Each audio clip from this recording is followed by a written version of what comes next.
Hello everyone. सो आज का हमारा टॉपिक है class 8 chapter 15 that is some natural phenomena.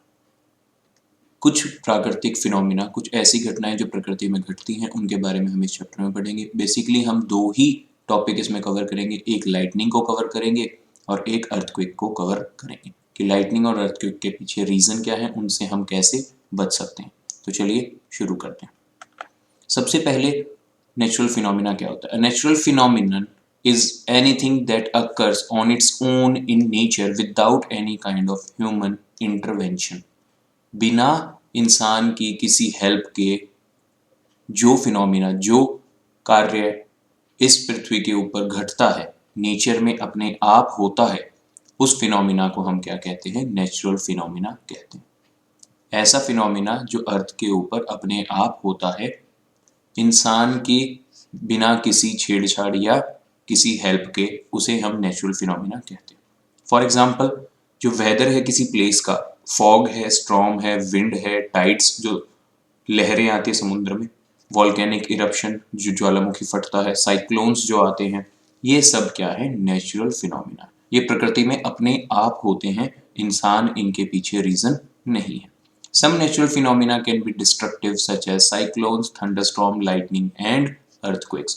कुछ नेचुरल फिनोमिना डिस्ट्रक्टिव यानी कि तबाही मचाने वाले हो सकते हैं, जैसे कि साइक्लोन्स होते हैं, थंडरस्टॉर्म्स होते हैं, लाइटनिंग होती है और अर्थक्वेक्स होते हैं।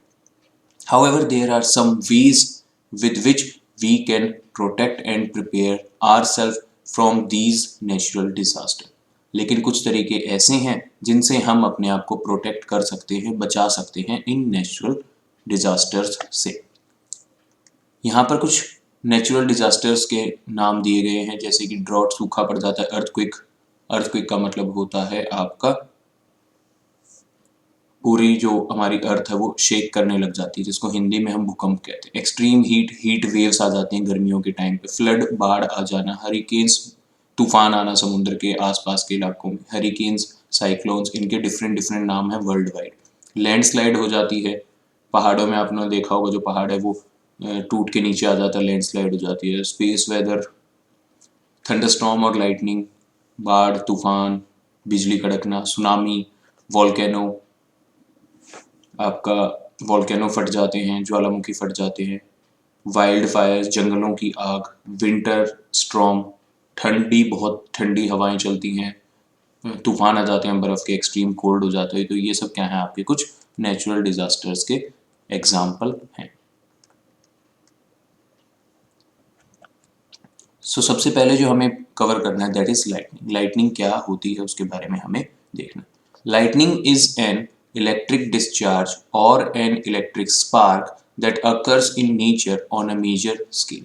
लाइटनिंग क्या है? एक इलेक्ट्रिक डिस्चार्ज है, और लाइटनिंग स्पार्क कह सकते हैं जो नेचर में काफ़ी ज़्यादा मात्रा में और काफ़ी बड़े लेवल पे होता है। It is caused by the accumulation of charges in the cloud. Accumulation होता है इकट्ठा होना। जब क्लाउड्स के अंदर चार्ज क्या हो जाता है? इकट्ठा हो जाता है, तो उससे क्या होती है? लाइटनिंग होती है। डायग्राम में देख के इसको हम समझेंगे। It can be deadly and cause the destruction of life and property. ये किसी की जान भी ले सकती है और बहुत ज़्यादा मात्रा में लाइफ और प्रॉपर्टी का नुकसान पहुंचाती है। पुराने समय में लोग मानते थे, उनको लाइटनिंग के पीछे का रीज़न पता नहीं था, वो अनअवेयर थे लाइटनिंग के कॉज के बारे में, इसलिए वो इससे डरते थे और कहते थे कि ये भगवान का क्या है? प्रकोप है। लेकिन आज के समय में जो साइंटिस्ट हैं उन्होंने बताया है कि कुछ हम प्रिकॉशंस ले सकते हैं, कुछ प्रिपरेशन कर सकते हैं अपने आप को इससे बचाने के लिए, और इसके पीछे साइंस रिस्पॉन्सिबल है, ना कि कोई भगवान का प्रकोप। तो लाइटनिंग की कुछ ऐसी फोटोग्राफ्स आपने देखी होंगी, जब भी काफ़ी तेज़ तूफान आता है तो उसके साथ लाइटनिंग होती है। The sparks that Greek knew about. Greeks जो थे उनको कुछ पता था इसके बारे में। The Greeks were already aware of electric charge from 600 BC। जो ग्रीक्स थे, ग्रीस के रहने वालों को ग्रीक्स कहते हैं, उन्हें इलेक्ट्रिक चार्ज के बारे में 600 BC से ही पता था। They knew that when umber, a type of resin or a synthetic polymer, and fur are rubbed together, then umber can attract light objects like hair। उनको पता था कि जब हम दो चीज़ों को आपस में रब करते हैं तो उनके ऊपर चार्ज आ जाता है, तो जब एक ये रेजिन है, सिंथेटिक पॉलीमर है, जब इसको फर के साथ रब करते हैं तो इसके ऊपर एक चार्ज आ जाता है जिससे वो हेयर जैसी चीज़ों को अपनी तरफ अट्रैक्ट करता है। हमने भी बचपन में किया है, जो स्केल होता है उसको जब हम हमारे ड्राई हेयर्स के ऊपर रब करते हैं और उसको फिर छोटे पेपर के पीसेस अट्रैक्ट करने के लिए यूज करते हैं तो वो उनको अपनी तरफ चिपका लेता है। सिमिलरली वूलन क्लोथ्स और polyester clothes also attract hair. जब आप अपनी स्वेटर निकालते हैं तो आपने देखा होगा कि वो आपके हेयर्स को क्या करता है, अट्रैक्ट करता है and can produce a little spark. और आप लोगों ने अपने सर्दियों में देखा होगा जो ब्लैंकेट होता है उसके अंदर छोटी छोटी स्पार्क्स प्रोड्यूस होती हैं और एक क्रैकलिंग साउंड आपको सुनने को मिलती है, चटर चटर करके कुछ आवाज आती है when they are taken off from the body. जब स्वेटर को आप अपने बॉडी पे से हटाएंगे तो हेयर्स को अट्रैक्ट भी करेगा, हल्की सी स्पार्क भी देखने को मिलेगी और आपको क्रैकलिंग साउंड सुनने को मिलेगी। This is because of electric charges. ये किसकी वजह से होता है? इलेक्ट्रिक चार्जेस की वजह से होता है। बेंजामिन फ्रैंकलिन एक अमेरिकन साइंटिस्ट थे जिन्होंने 1752 में डिस्कवर किया था और प्रूव किया था कि लाइटनिंग और जो स्पार्क है इन क्लोथ्स में आर ऑल सेम थिंग्स। ये सारी चीजें सेम ही होती हैं, जैसा कि आपने बाहर बड़े लेवल पे लाइटनिंग को देखा होगा। So what are electric charges? Electric charges क्या होते हैं? अब आपको ये जानना पड़ेगा कि सभी चीजें किससे मिलके बनी हैं? एटम्स से मिलके बनी हैं। और एटम के अंदर 3 सब एटॉमिक पार्टिकल होते हैं। एक होते हैं आपके इलेक्ट्रॉन्स, एक होते हैं आपके प्रोटॉन्स, एक होते हैं आपके न्यूट्रॉन्स। ठीक है जी। जो प्रोटॉन और न्यूट्रॉन है ये कहाँ प्रेजेंट होते हैं? ये आपके एटम के न्यूक्लियस में प्रेजेंट होते हैं। न्यूक्लियस क्या होता है? एटम के सेंटर में एक छोटी सी एक बॉल लाइक स्ट्रक्चर होता है, एक स्पीयर होता है जिसको हम न्यूक्लियस कहते हैं और वो एटम के साइज से बहुत ही ज्यादा छोटा होता है। तो इस न्यूक्लियस के अंदर आपको प्रोटॉन और न्यूट्रॉन देखने को मिलेंगे, जबकि जो इलेक्ट्रॉन होते हैं वो इस न्यूक्लियस के चारों तरफ इस एरिया में पाए जाते हैं। आपको अब यहाँ पे क्या समझना है कि इलेक्ट्रॉन्स के ऊपर नेगेटिव चार्ज होता है, प्रोटॉन के ऊपर पॉजिटिव चार्ज होता है और न्यूट्रॉन के ऊपर कोई चार्ज नहीं होता। They are neutral in nature. तो इलेक्ट्रिक चार्ज अब समझ में आया आप लोगों को कि इलेक्ट्रिक चार्ज किससे मिलके बना है? इलेक्ट्रॉन्स में भी चार्ज है और प्रोटॉन्स में भी चार्ज है। तो हर एटम के अंदर क्या प्रेजेंट होते हैं? चार्जेस प्रेजेंट होते हैं। We know that every atom comprises of subatomic particles such as electron, proton and neutron। हमें पता है कि सभी एटम्स के अंदर सब एटॉमिक पार्टिकल्स होते हैं, जैसे कि इलेक्ट्रॉन होता है, प्रोटॉन होता है और न्यूट्रॉन होता है। All these particles share a common property that they carry electric charges। इन सभी पार्टिकल्स में एक कॉमन प्रॉपर्टी है कि इनके अंदर कोई इलेक्ट्रिक चार्ज होता है एक्सेप्ट न्यूट्रॉन। ठीक है। Electron have a negative charge on them while protons have a positive charge. तो इलेक्ट्रॉन्स जो हैं इनके ऊपर आप देख सकते हैं नेगेटिव चार्ज होता है और जो आपके प्रोटॉन्स हैं प्रोटॉन्स के ऊपर पॉजिटिव चार्ज होता है। जो ये बच गए न्यूट्रॉन्स पे कोई चार्ज नहीं होता।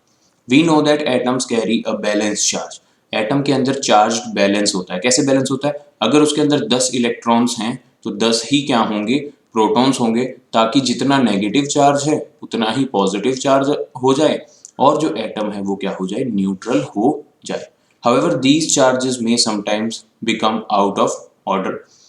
An object will be called electrically neutral if it is carrying a balanced proportion of positive and negative charge। एक ऑब्जेक्ट न्यूट्रल, इलेक्ट्रिकली न्यूट्रल कब कहलाएगा? जब उसके अंदर क्या पॉजिटिव और नेगेटिव चार्ज क्या हो? बराबर हो, तब वो ऑब्जेक्ट न्यूट्रल कहलाएगा। An object is called a charged object if there is an imbalance of electrons and protons on it। अगर जो प्रोटॉन और इलेक्ट्रॉन की अमाउंट अलग अलग है, देखिए प्रोटॉन तो न्यूक्लियस में है, अंदर है, वो नहीं निकलते, लेकिन जो इलेक्ट्रॉन बाहर घूम रहे हैं, न्यूक्लियस के चारों तरफ घूम रहे हैं एटम में, वो अगर इलेक्ट्रॉन बाहर निकल जाता है तो प्रोटॉन और इलेक्ट्रॉन की अमाउंट कम ज्यादा हो सकती है। इलेक्ट्रॉन बाहर भी निकल सकते हैं और इलेक्ट्रॉन और आके इसमें ऐड भी हो सकते हैं। तो जब दोनों की जो अमाउंट है वो अलग अलग हो जाए तो हम कहेंगे कि वो ऑब्जेक्ट कैसा है? वो ऑब्जेक्ट चार्ज है, क्योंकि उसके अंदर इम्बैलेंस है इलेक्ट्रॉन्स और प्रोटॉन्स का। सो इलेक्ट्रिक चार्ज आपको समझ में आ गया होगा, I hope. So charging by rubbing. रब करने से क्या होता है? चीजों के ऊपर चार्ज आता है। When we rub two objects with each other, they get charged due to transfer of electrons between them. जब आप दो ऑब्जेक्ट्स को एक दूसरे के साथ रब करते हैं, ये फर्स्ट ऑब्जेक्ट है, ये सेकंड ऑब्जेक्ट है, जब आपने इन दोनों को रब किया तो ये क्या हो जाते हैं, चार्ज्ड हो जाते हैं। क्यों? क्योंकि इलेक्ट्रॉन इनके बीच में ट्रांसफर हो जाते हैं, और जब इलेक्ट्रॉन ट्रांसफर हो जाएंगे तो इम्बैलेंस हो जाएगा उस ऑब्जेक्ट के ऊपर चार्जेस का, तो वो क्या हो जाएंगे, चार्ज हो जाएंगे। For example if we rub a rubber balloon with animal fur, अगर आप रबर बैलून को एनिमल फर के साथ रब करते हैं, the balloon is made up of rubber attracts the electrons from the animal fur. तो बैलून इलेक्ट्रॉन को अपनी तरफ ले लेंगे, किससे, एनिमल फर के इलेक्ट्रॉन्स को अपनी तरफ अट्रैक्ट कर लेंगे। This results in rubber having excess of electrons. तो अब रबर के ऊपर क्या हो जाएगा, ज्यादा इलेक्ट्रॉन्स हो जाएंगे। पहले तो प्रोटॉन और इलेक्ट्रॉन बराबर थे रबर के ऊपर, लेकिन जब उसने और इलेक्ट्रॉन्स अट्रैक्ट कर लिए तब इलेक्ट्रॉन्स ज्यादा हो जाएंगे, जबकि जो फर है उसके पास इलेक्ट्रॉन्स कम हो जाएंगे। इस वजह से दोनों ही चीजें क्या हो जाएंगी, चार्ज हो जाएंगी। In the same way if we rub a plastic comb with dry hairs, the comb acquire some charge. और जब आप अपने स्केल को या कॉम्ब को ड्राई हेयर्स में रब करते हैं तो उनके ऊपर भी कोई ना कोई चार्ज आ जाता है। सो types of charges and there interaction.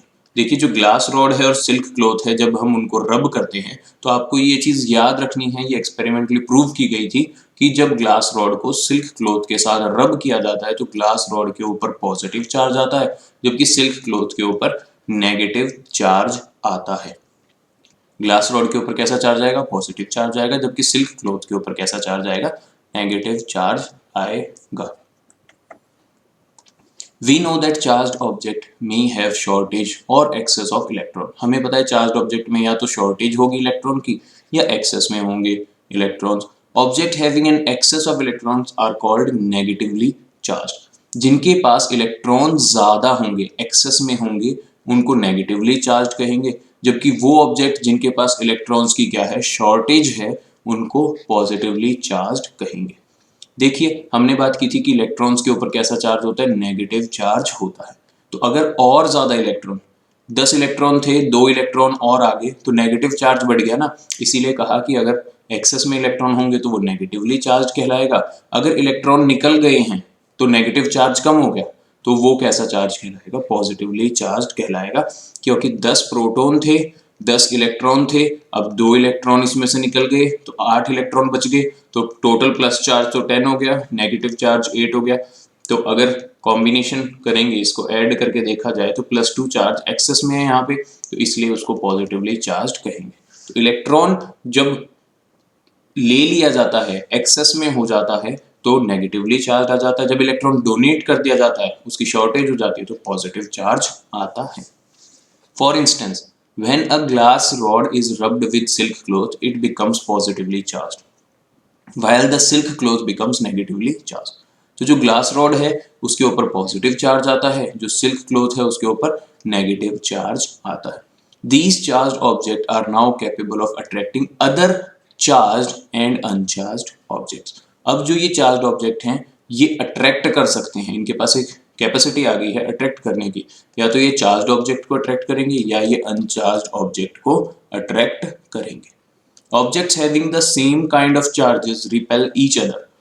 हमको ये भी पता है कि अगर दोनों ऑब्जेक्ट्स पे सेम चार्ज है, मान लीजिए दोनों पे पॉजिटिव चार्ज है, तो वो दोनों ऑब्जेक्ट एक दूसरे को क्या करेंगे, रिपेल करेंगे। Similar charges repel each other, जबकि अपोजिट चार्जेस क्या करते हैं, एक दूसरे को अट्रैक्ट करते हैं।